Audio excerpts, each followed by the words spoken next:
Vers 3h30, je crois, il n'y a pas de pendule dans la chambre. J'ai été réveillée, sa respiration était bruyante, et j'avais l'impression qu'il étouffait. Je voulais appeler un médecin. Puis il m'a dit qu'il voulait prendre un bain chaud. Je sais pas combien de temps j'ai pu dormir. J'ai couru à la salle de bain. Sa tête était pas dans l'eau. Il semblait dormir. Un peu de sang se trouvait sous les narines. J'ai secoué mon ami. J'ai cru pouvoir le réveiller. J'ai pas pu.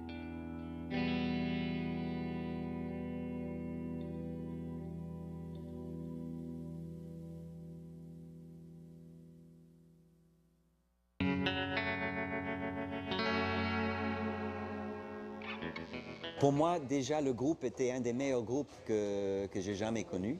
Combinaison de time and place parfait, c'est-à-dire lieu et époque parfait pour créer quelque chose de nouveau. Tous les éléments étaient là, une guitariste formidable, un batteur qui faisait les percussions, aimait beaucoup le style indien avec le blues et tout ça, il était parfait. Et Ray Manzarek qui avait basé sur le classique, enfin il était complètement habile. Et Jim Morrison qui chantait avec une voix très spéciale, voix un peu pop à la Sinatra, mais moderne. L'association du Manzarek-Morrison, ce son d'orgue avec les basses jouées à l'orgue, ce son qu'il a apporté, ça a vraiment collé complètement avec le message de Jim. Il y avait une originalité, quelque chose de très rock avec une couleur un peu jazzy de temps en temps, plus le message de Jim, qui était le message justement qui fait que le groupe est maintenant immaculé. Ce message deal avec les relations entre les adolescents et leurs parents. Son projet, c'est de mener les adolescents au-delà des repères familiers de l'Odyssée juvénile. C'est sa phrase exacte. Et il dit « Je veux mener les adolescents jusqu'au domaine symbolique de l'inconscient, jusqu'à des univers fantastiques ». Donc, au départ, vous voyez, c'est pas un projet de chanteur rock, c'est un projet en fait de poète que personne n'a retenu d'ailleurs dans l'histoire. Dans un interview qu'il a fait en 1967, au début de 67 dans la presse, il considère l'histoire du rock de la même manière que l'origine du théâtre grec. C'est-à-dire qu'il dit le théâtre grec, c'était des paysans qui battaient du blé sur l'aire de battage, ils chantaient, en l'honneur notamment de Dionysos, et tout d'un coup, il y en a un qui s'est mis à l'écart et qui a chanté. Et moi, en tant que chanteur rock des années 1960, je me considère un peu comme un comédien de l'art antique grec, et je suis le lien entre les spectateurs et le sacré. C'est quelqu'un qui a vraiment brûlé 5 ans de sa vie avec les Doors, mais qui a préparé sa future long terme en allant à l'université de Los Angeles, UCLA, en étudiant le cinéma, pour reprendre ça après l'expérience des Doors. Les Doors étaient un départ de sa jeunesse pour se lancer, se défoncer avec ça. Et une fois qu'on s'est purgé de tout ça, que maintenant, bon, revenons aux choses intello, où il pouvait s'exprimer d'une manière sérieuse. Les chansons, elles renvoient en fait à la littérature et aux différentes littératures européennes et américaines. Et on ne voit pas du tout à des expériences. Et Morrison n'était pas du tout intéressé pour renvoyer des jeunes à l'histoire de drogue. Lui, ça ne l'intéressait pas. Par contre, c'est vrai que l'ivresse, le vin, qui permet la sociabilité, et en ce sens-là, Morrison, il est européen. Et il n'est pas américain. Et il n'est pas rock au sens où il faut se droguer. Non, lui, ça ne l'intéresse pas. Surtout les drogues dures, ça ne l'intéresse pas du tout. Il trouve ça assez misérable même. Donc c'est quand même intéressant. Il est à contre-courant, en fait, déjà à l'époque. Jim Morrison, peu à peu, sombre dans l'alcoolisme et puis surtout décide de faire une rupture dans sa vie, c'est de devenir un poète à part entière, d'abandonner complètement la scène où il était vraiment un maître, un danseur, un proférateur, une espèce de chaman, et où on retrouvait justement son personnage de Dionysos. D'ailleurs, dans les derniers concerts, c'était surtout des poèmes mis en musique. Le Doors, c'était une étape dans sa vie qu'il a fait, dont il était fier, mais qui était terminée. Et puis il a décidé de venir à Paris, et c'est le fait de s'installer à Paris qui a fait que ça a déclenché sa décision définitive de n'être plus qu'un poète. Il laissait, en partant, en prenant l'avion pour Paris, il savait que sa carrière était enterrée, qu'il ne serait plus le chanteur des Doors, qu'il ne chanterait plus en fait, mais il ferait son chant à lui, son chant de poète.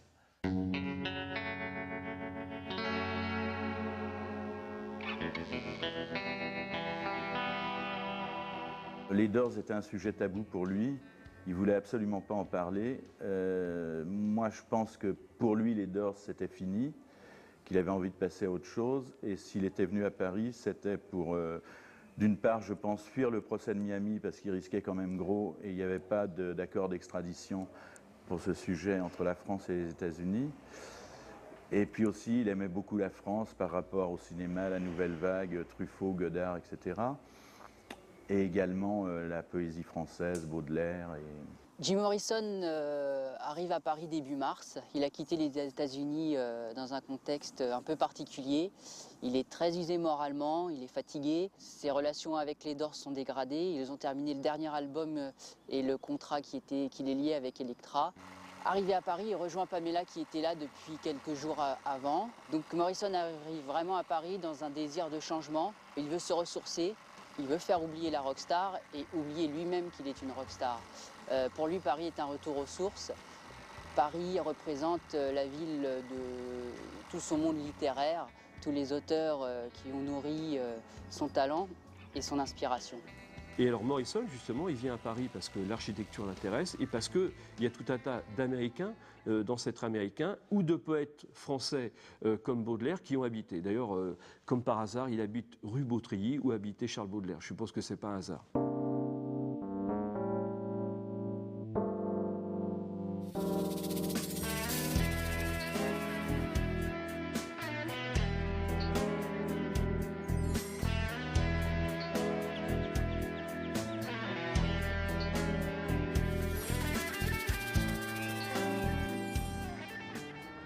Morrison était venu à Paris pour écrire.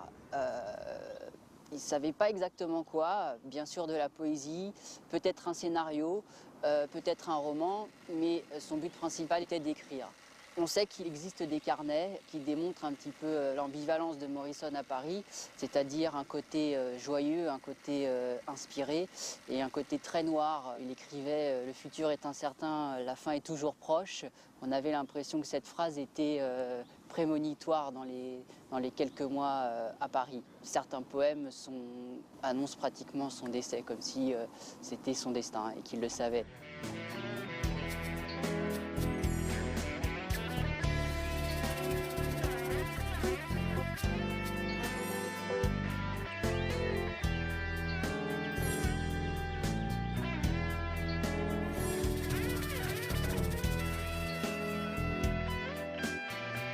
La poésie de Jim Morrison renvoie à toute autre chose qu'à l'histoire du rock. En fait, c'est une histoire qui renvoie à sa culture la plus littéraire et la plus classique qui soit. Ce qui est emblématique de cette littérature-là, c'est le goût de la métamorphose. Or, chez Morrison, on va trouver des thèmes comme le papillon, donc c'est une figure par excellence de l'instabilité. On va trouver le thème de l'arc-en-ciel, par exemple, dans une chanson qui s'appelle Love's Hide. Ce qui est intéressant aussi dans Morrison, c'est que comme dans la poésie baroque, la mort est théâtralisée. Alors on le trouve par exemple dans The End, on le trouve dans End of the Night, c'est-à-dire le voyage au bout de la nuit, dans When the Music's Over, dans Rather Than the Storm. On a une mise en scène en fait.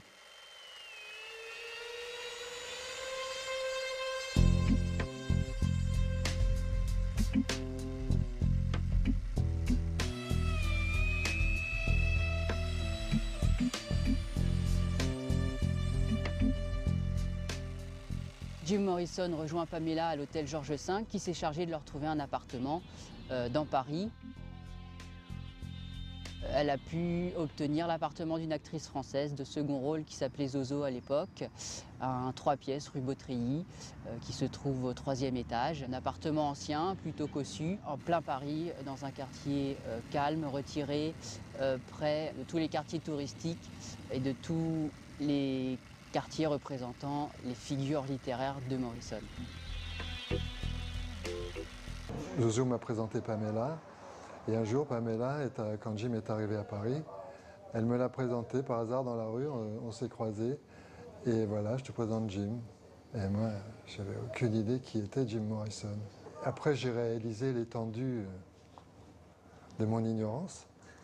Mais quand je l'ai rencontré, en fait, il était presque invisible.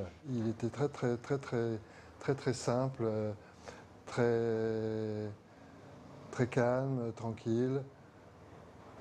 Recueilli presque. Il était venu à Paris vraiment pour débrancher totalement de toute la tourmente qu'il avait vécue.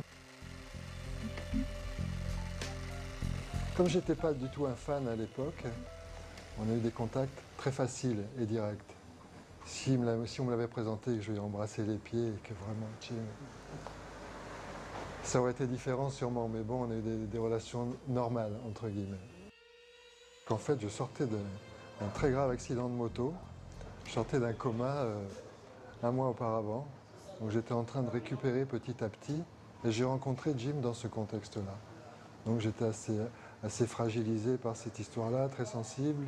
Ça a été encore peut-être, pour cette raison-là, des relations assez... Lui qui était toujours en train de dealer entre la vie et la mort, il était aussi, lui, d'une... exacerbé d'extra-sensibilité. Donc on s'est vu quelques fois, on allait se balader aux places des Vosges. Je me souviens d'une scène, il y avait des enfants au parc, place des Vosges, où il aimait bien chatouiller, jouer avec les enfants, comme ça avoir une espèce de contact. Comme il ne parlait pas français, juste c'était par regard, par geste.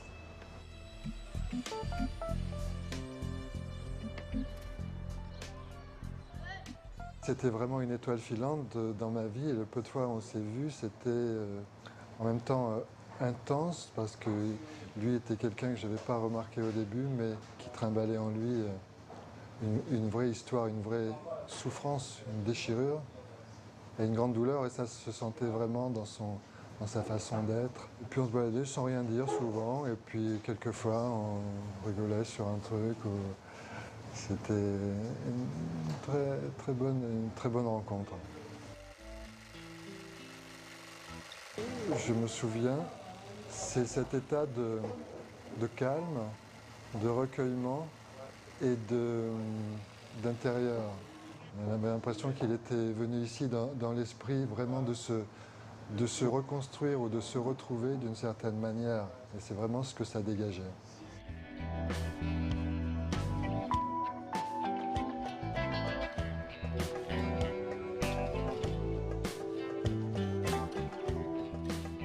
Jim Morrison recherche tous les lieux qu'il a connus à travers les romans des classiques français et les romans de ses auteurs préférés. Il va retrouver Anaïs Nin et Henri Miller à Pigalle, Boris Vian, André Breton, les surréalistes dans le quartier Saint-Germain.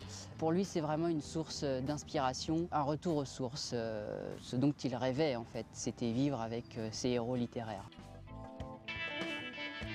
On est assis en train de regarder la scène comme Jim Morrison il y a 35 ans, devant le quai d'Anjou et le fameux hôtel de Lausanne, construit en 1657, où dans le 19e siècle réunissait tous les grands littéraires et hommes musicaux, compositeurs, etc., comme Richard Wagner, et des écrivains et poètes comme Baudelaire, Rimbaud. Baudelaire qui habitait 3e étage et idole poétique pour Jim Morrison depuis l'âge de 12 ans, quand il se mettait à lire le romantisme français, qu'il inspirait dans sa poésie pour le reste de sa vie d'ailleurs.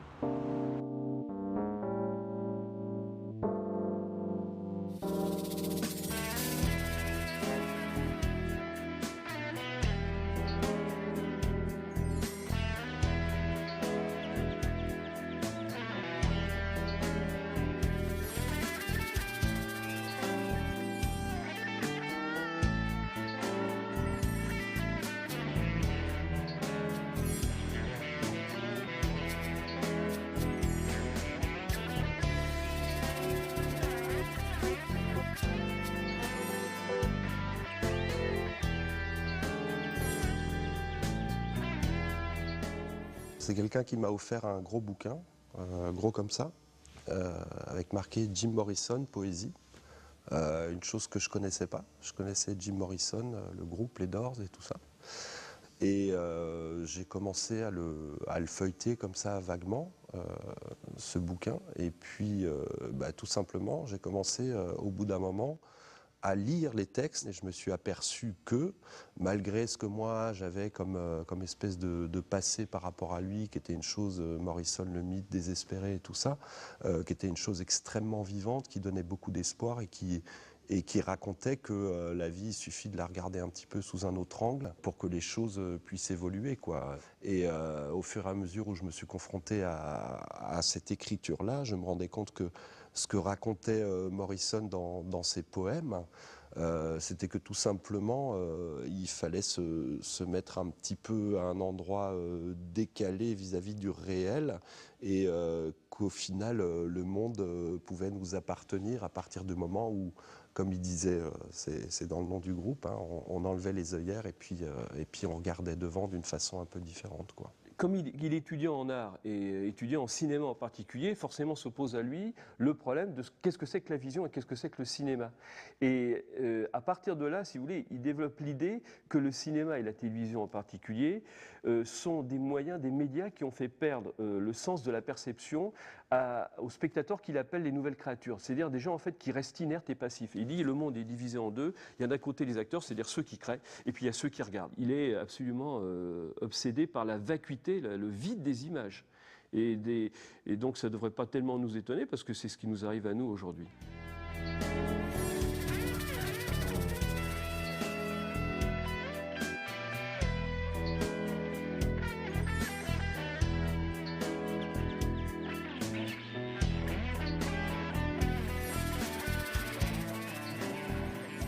Quand on regarde comme ça la poésie de Morrison et la chanson qui s'appelle The Soft Parade, on n'a pas l'impression que ça ait grand sens, mais ça a du sens, puisqu'on trouve des animaux emblématiques, notamment Dionysos, comme le léopard, enfin léopard, guépard, comme le serpent. Alors le serpent, c'est pareil, c'est une figure mythologique ambiguë qui est importante pour Morrison dans la mesure où il fait le lien avec non seulement l'Antiquité grecque, mais l'Antiquité égyptienne.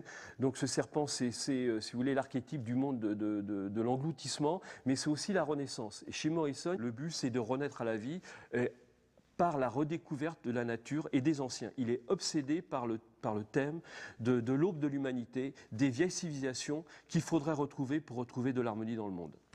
Donc vous voyez, il y a non seulement un projet poétique dans son œuvre, mais il y a aussi le fait de réintroduire du sens dans le monde. Et c'est pour ça qu'il appelle les jeunes à étudier les anciens. Parce qu'il y a une sagesse antique, parce qu'il y a des connaissances. Et donc, c'est drôle, cet adolescent qui exprime la révolte de la jeunesse, qui appelle à revenir en arrière, à écouter les anciens.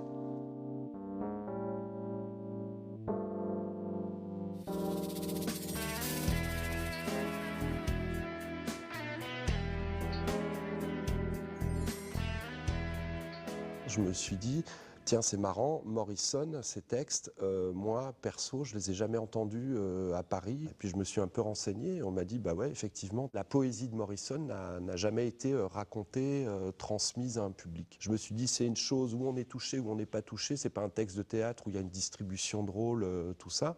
Donc je me suis dit tout simplement, je vais prendre les gens très proches de moi, que j'aime, et puis on va se foutre au bord d'une table, et puis on va se lire les poèmes de Morrison. Le choix des textes est venu d'une chose extrêmement personnelle, c'est-à-dire que chacun avait des désirs, et puis on est arrivé à rassembler une quinzaine de textes qui nous paraissaient pour nous le plus vital à dire, quoi.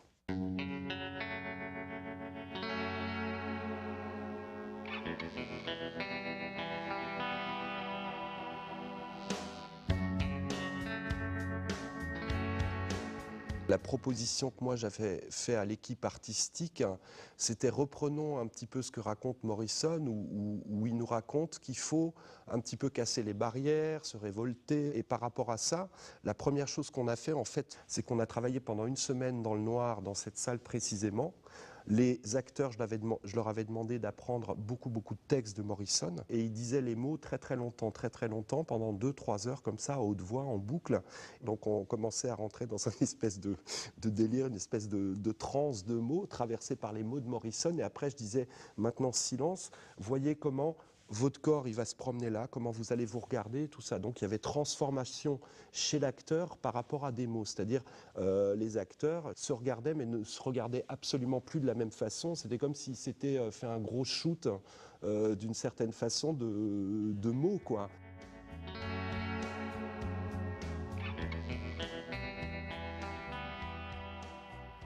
Quand j'ai abordé cette poésie, non seulement en tant que comédien, la première chose qui m'a étonné, c'était pas tellement en fait Morrison et le groupe des Doors, même si je trouvais que sa voix était assez sublime et que la musique était très novatrice dans la sphère du rock, mais c'est de voir comment ce chanteur est devenu un véritable poète. Il l'était au départ. On en a des témoignages, ses propres témoignages, lorsqu'il se trouvait à l'université, dans les facs en Californie. Il a pris connaissance de tas de poètes et de philosophes, notamment Nietzsche, Aldous Huxley, les portes de la perception. Et d'ailleurs, c'est en lisant les portes de la perception qu'il a donné le nom de son groupe, les Doors. Manifestement, Morrison a beaucoup lu.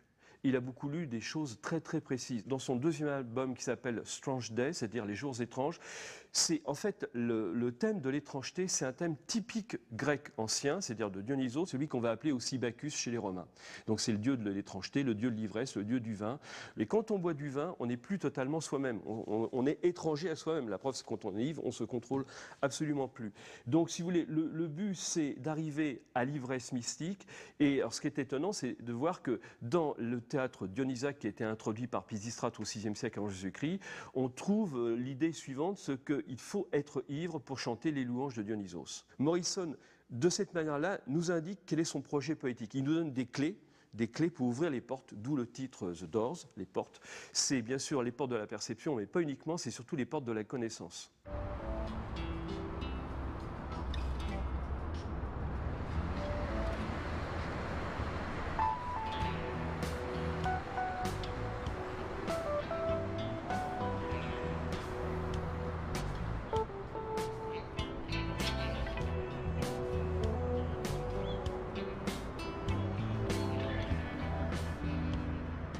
Vers minuit, 1h du matin, j'étais là avec mon groupe en train de boire un coup après avoir joué au bilboquet. Il y avait un homme solitaire barbu dans le coin, derrière une bouteille de bière, qui nous regardait avec un air curieux. Il paraissait très seul. Et finalement, après 5-10 minutes, il est venu se présenter, sans dire qui il était.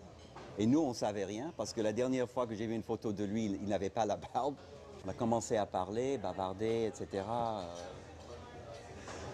Et par coïncidence, on a vu qu'on sortait de même école, en fait. Lui, il était de UCLA, mais 5 ans avant. Et moi, je venais de sortir de UCLA en Sciences Po. Et lui, il a dit qu'il était allé à l'école de film. Et on se demandait, mais qui est ce mec? Il a peut-être un visage qui est un peu reconnaissant. Et petit à petit, moi, j'ai vu en premier que peut-être c'est lui. Et je lui ai posé la question, Are you Jim Morrison? Est-ce que vous êtes Jim Morrison? Et il dit, oui, comme ça, très doucement. Enfin, c'était un garçon très doux, en fait. C'est une des raisons pour lesquelles on n'a pas vu que c'était Jim Morrison. D'abord parce qu'on attend vraiment une bête comme il était sur scène. De toute façon, on s'est mis à boire whisky et de la bière. Lui, il pouvait à peine rester debout, moi aussi, mais j'avais l'impression que c'était à moi de prendre soin sur lui. Je devais carrément lui porter sur mon épaule dehors avec ma caisse de basse, parce que j'étais bassiste. On a cherché un taxi et on est rentré chez lui.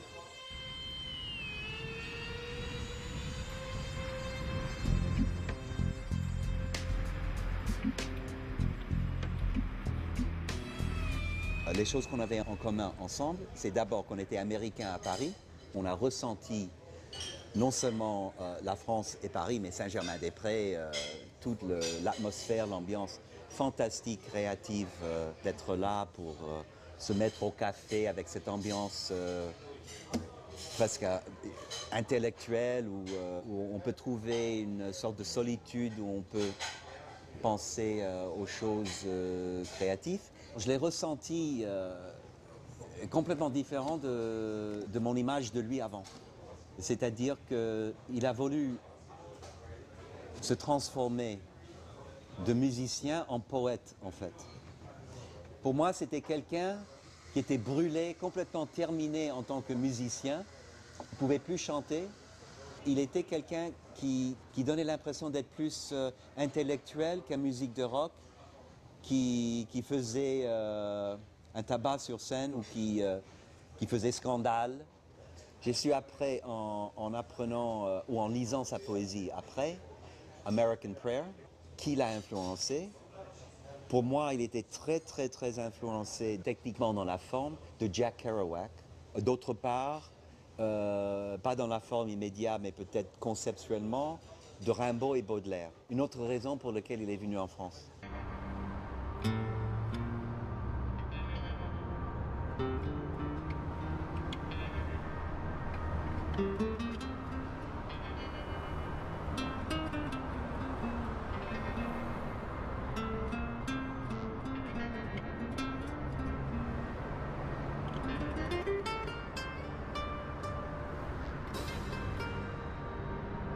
Il a visité, comme n'importe quel touriste, tous les lieux parisiens, mais toujours liés quand même avec cette arrière-pensée culturelle et artistique, les bouquinistes le long des quais, par lequel on peut accéder à la librairie américaine et anglaise Shakespeare & Co, qui est le lieu de rencontre de tous les Américains en mal de pays et en mal de romans anglophones.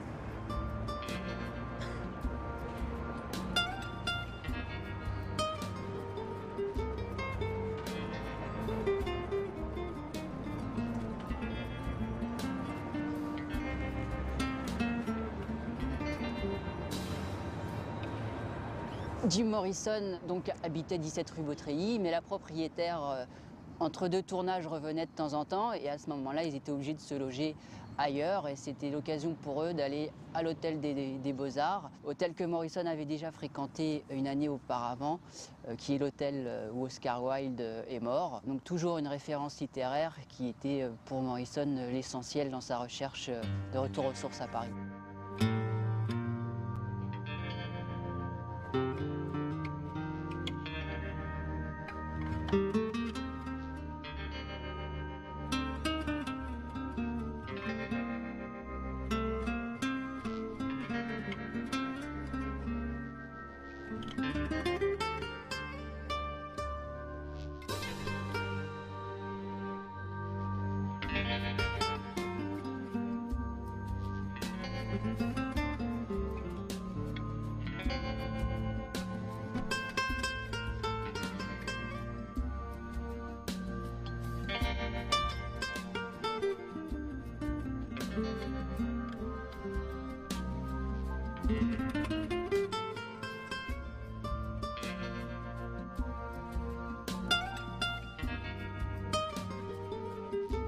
Paris était un point d'arrivée, mais un point de départ également, puisque les nombreux témoignages démontrent sa volonté d'écrire et de voyager. Et de Paris, il a pu faire quelques escapades. Il est parti de France, il a traversé l'Espagne pour aller au Maroc, à Tanger, où là c'était pour lui le lieu de recueillement des auteurs beat, de la Beat Generation. La plupart des voyages qu'il fait sont des voyages littéraires en fait. Ce ne sont pas simplement des voyages touristiques, ce sont des voyages littéraires. Pour Paris, il est intéressé par tout le côté ancien, par la ville, parce que dans certaines de ses chansons, il y a le thème de la ville qui apparaît, et pour lui, la ville, ça doit avoir un centre, ça doit avoir des lieux symboliques, et ce qu'il critique dans Los Angeles, justement, c'est que ce sont des quartiers qui se répètent à l'infini sans centre.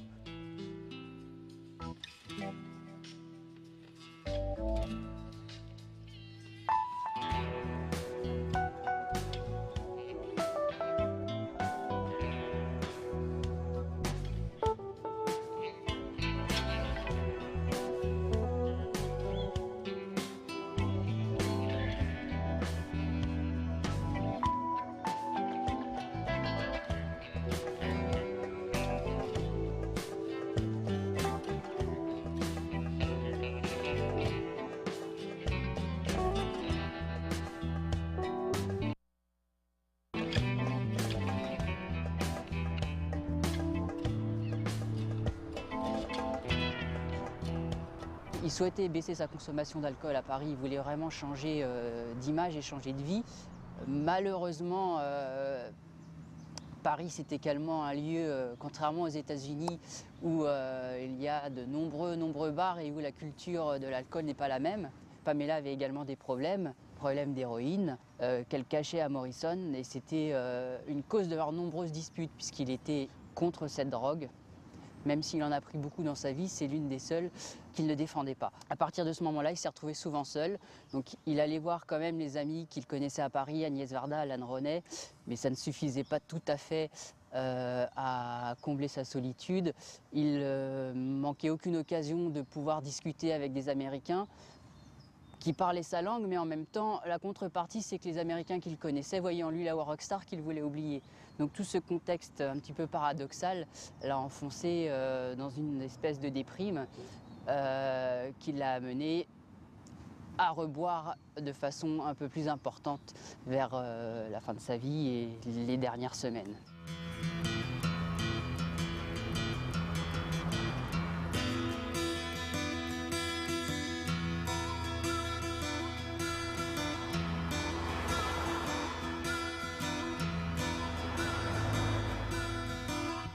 C'était par une nuit de mai 71, début mai 71. J'étais dans ce club derrière qui à l'époque s'appelait le Rock'n'Roll Circus. J'étais avec des amis assis à une table et à un moment donné, j'ai vu une ombre surgir et sauter sur toutes les tables. Je n'ai pas reconnu qui c'était, je n'ai pas fait vraiment gaffe, mais c'était quelqu'un qui était vraiment bien bourré. Et 1 heure après ou 2 heures après environ, je suis parti pour rentrer chez moi. Et j'ai vu ce type à l'entrée qui donnait des coups de pied dans la porte, qui voulait rentrer et que les videurs avaient du mal à contenir. Et je l'ai regardé, je me suis retourné et je me suis dit, je connais cette tête. Et puis j'ai réfléchi, et puis je me suis rendu compte que c'était Jim Morrison.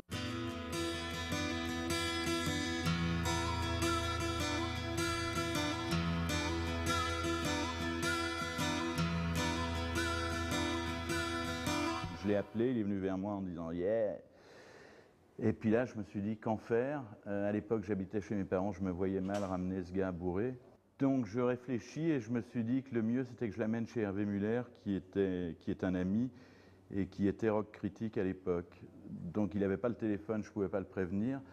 Donc j'ai pris Morrison sous mon épaule et on a cherché un taxi. Finalement, il y en a un qui s'est arrêté. Donc j'explique à Morrison que les gens dorment, qu'il est tard et tout. Et Hervé habitait à l'époque, je crois, au 5e ou au 6e sans ascenseur. Et Morrison me tapait dans le dos à chaque marche et me disait « they sleep ». Donc on a mis un peu de temps pour arriver en haut. Et je frappe et j'entends maugréer « c'est qui ?» et tout. Et je dis « c'est moi, je suis avec Morrison ». Et Hervé me dit « écoute, la porte est ouverte, rentre, pas la peine de raconter de conneries. Si tu veux dormir, tu prends un sac de couchage et tu te couches ». Et finalement, Yvonne, son amie, vient nous ouvrir. Morrison rentre et s'étale de tout son long sur leur lit.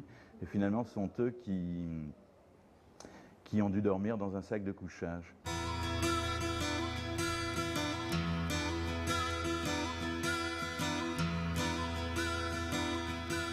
Le lendemain, Jim s'est réveillé, se demandait où il était. Hervé lui a raconté toute l'histoire que je leur avais racontée.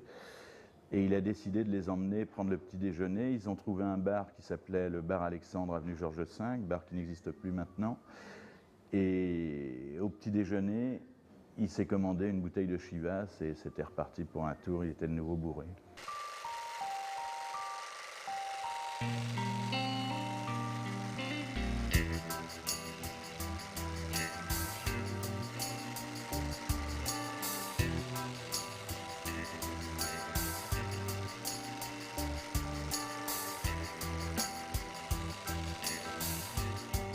Les traces que ça a laissé, tout ce travail, c'est, je crois, qu'il y avait une chose, je dirais, un petit peu mystérieuse qui s'est passée, dans le sens où il n'y a pas, on ne peut pas se dire, ça m'a fait ça, et puis maintenant je me lève le matin et je fais ci ou je fais ça, mais il y a une espèce de chose où on a été traversé profondément par une écriture qui va au-delà de simplement l'écriture, mais par une espèce de pensée.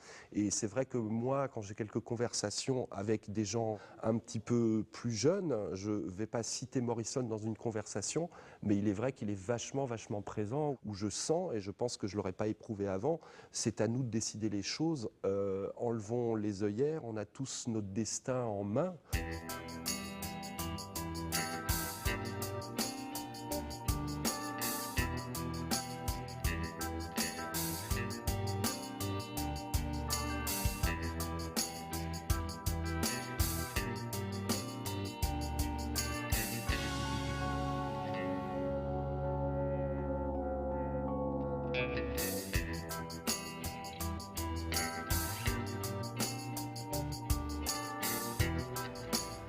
Étant jeune musicien à Paris,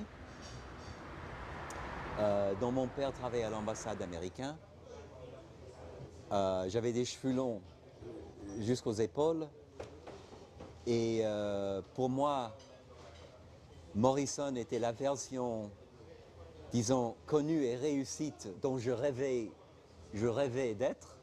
Son père étant amiral dans la marine américaine, stationné au Vietnam, et que ça dégoûtait Morrison, a fait une gouffre énorme entre lui et son père, et que moi j'ai ressenti parce que, à part le fait que j'aimais mon père, j'avais le même gouffre entre moi et un employé de corps diplomatique, disons. On était tous jeunes et contre la guerre au Vietnam, tous contre l'établissement.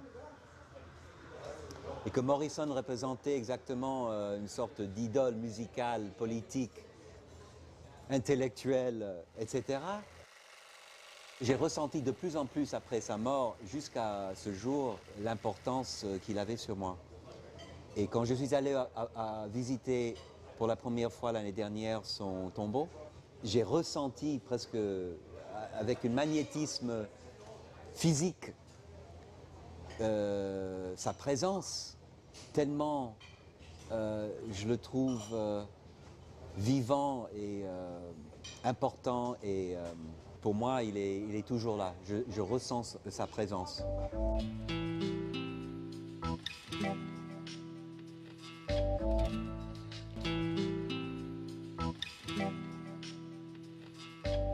Son influence m'a ramené à Los Angeles pour rentrer au milieu des années 90 à UCLA pour étudier le film. C'est-à-dire que j'ai retracé ce que lui, il a fait. C'est ça l'énorme influence qu'il avait sur moi 24 ans après que je l'ai rencontré.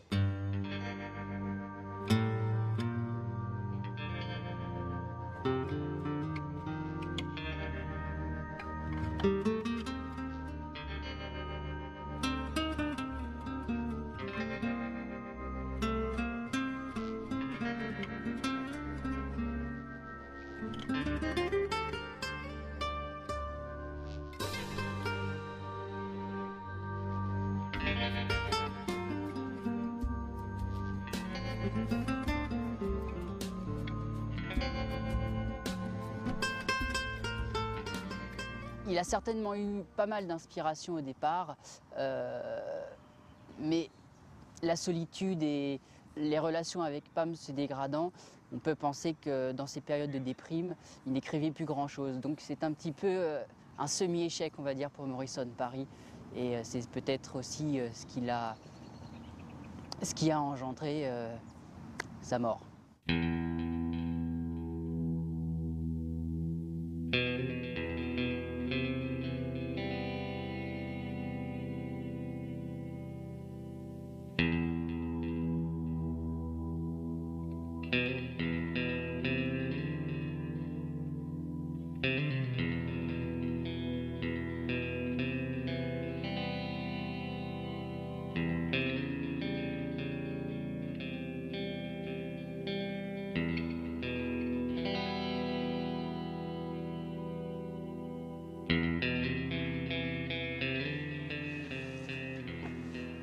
Alors maintenant, on se trouve devant une porte en métal derrière moi, qui dans le temps était en bois et qui donnait sur une boîte de nuit qui s'appelait le Rock and Roll Circus. Où à l'époque que Jim Morrison vivait à Paris, était l'endroit où il fallait aller le soir, ou pour se faire montrer, ou pour trouver la drogue, ou pour écouter la musique, ou pour se défoncer en général, où allaient tous les musiciens, y compris les Rolling Stones et d'autres Britanniques qui visitaient Paris. Et Morrison fréquentait cette boîte de nuit, souvent dans la période de printemps 71. Et là, dans ce lieu tristement célèbre, Morrison est allé pour boire plusieurs scotch, ou presque une bouteille dans une nuit. Et il avait la réputation de s'y trouver pour acheter de la drogue.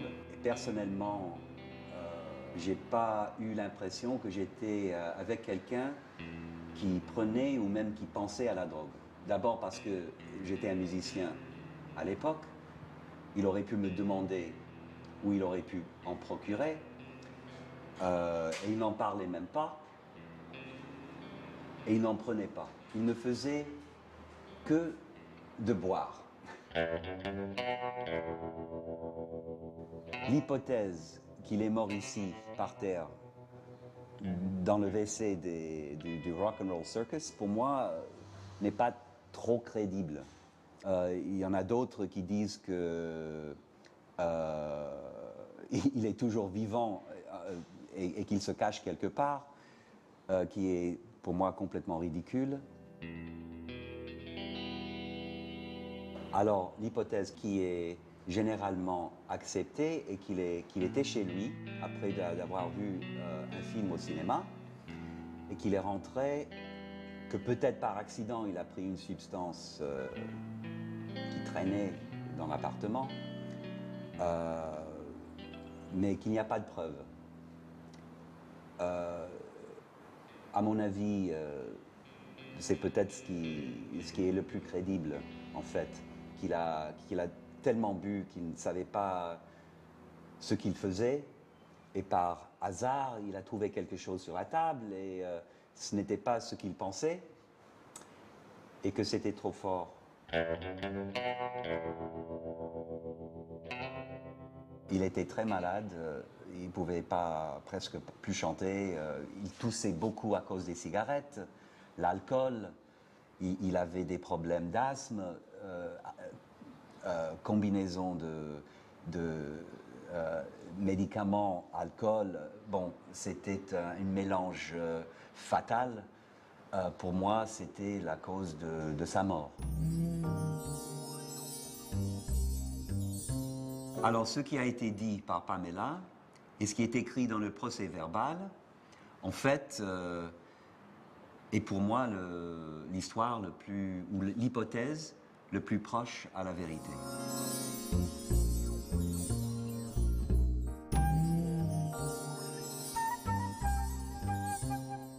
Vers 3h30, je crois, il n'y a pas de pendule dans la chambre.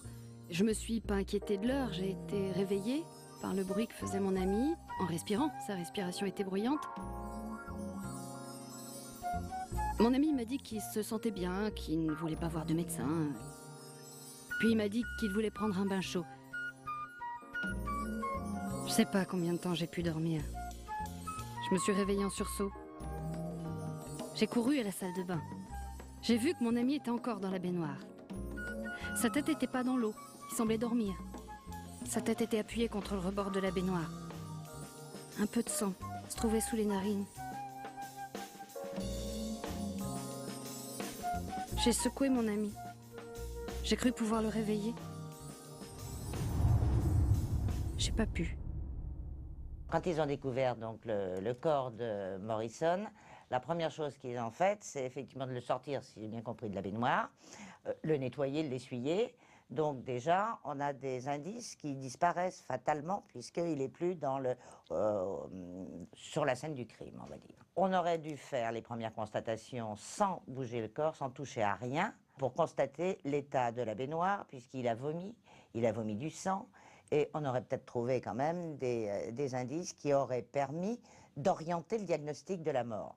Parce que là, on a conclu à une mort par arrêt cardiaque, on meurt tous d'arrêt cardiaque, hein, et de mort naturelle. Alors, on aurait dû se poser la question de savoir pourquoi un individu jeune comme Jim Morrison peut brutalement décompenser, faire ce qu'on appelle une hématémèse, c'est-à-dire vomir du sang. C'est forcément qu'il y a quelque chose qui se passe à l'intérieur du corps. La grande question qu'on se pose, comment est-il réellement mort ? Bon, il faut savoir que c'était un alcoolique. Donc déjà, le foie n'est pas forcément en très bon état. Première chose. Deuxième chose, il est asthmatique. On n'a pas regardé non plus s'il y avait des traces de piqûres. On n'a pas recherché de toxiques ni dans l'urine, ni dans le sang, ni dans les viscères de Morrison. On n'a pas recherché, je vous l'ai dit, la noyade, donc on n'a pas fait d'anatomopathologie. Enfin bref, on a délivré un certificat de décès sur une mort un peu suspecte. En tout état de cause, un homme de 28 ans, même asthmatique, ne meurt pas d'une mort naturelle et d'un arrêt cardiaque brutalement. En tout cas, on doit se poser des questions. Alors maintenant, ce serait fait et on ferait systématiquement l'autopsie du corps avant de donner le permis d'inhumer.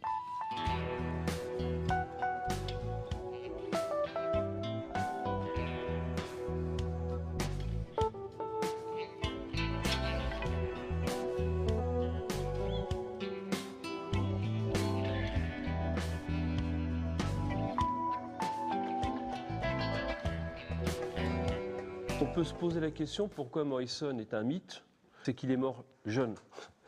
Il reste jeune, et il restera toujours jeune, quelle que soit la situation, donc il y aura toujours la même image. D'autre part, pour qu'il y ait mythe, il faut que le personnage reste ambigu. Il faut qu'il y ait du mystère autour du personnage. Il y a des choses qu'on ne sache pas. Et celui, comme chez les Grecs, celui qui devient un mythe, qui devient en fait un héros, c'est celui qui meurt pour sauver la cité grecque. Donc il y a un côté sacrifice dans la constitution du mythe.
Après tout, peut-être la vérité restera toujours derrière cette porte.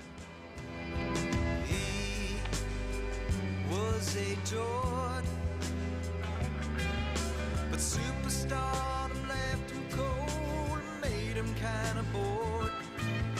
He wasn't what the girls made him out to be, just cared about his whiskey and his poetry was just him.